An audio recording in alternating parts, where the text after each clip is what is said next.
Hello friends, in this video we are going to discuss about a previous year GATE question on electronics device.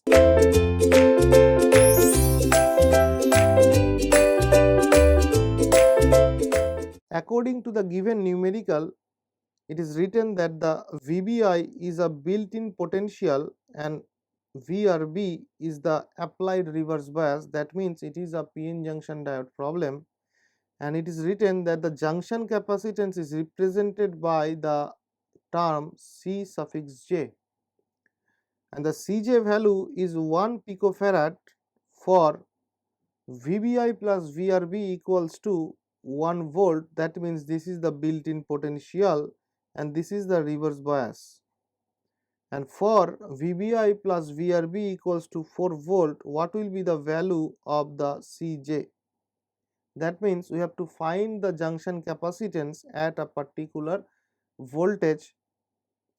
So we know that the Cj value, that is the junction capacitance, is inversely proportional to the Vj to the power half. Now this Cj can be written as, for the two cases, if I do Cj by Cj2 by Cj1, so for the first case we will get root over of V1 divided by root over of V2, and root over of V1 is given by the VBI plus VRB by 1 volt.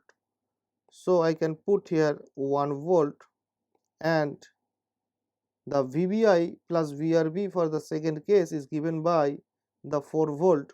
So I can write here root over of 4 volt. So from this equation I can find that it will be 1 by 2, and Cj1 value is 1 picofarad. So from that we can find Cj2 is equals to Cj1 into half. So it will be 0.5 picofarad. So this is the value of the capacitance or junction capacitance during VBI plus VRB equals to 4 volt. Thank you.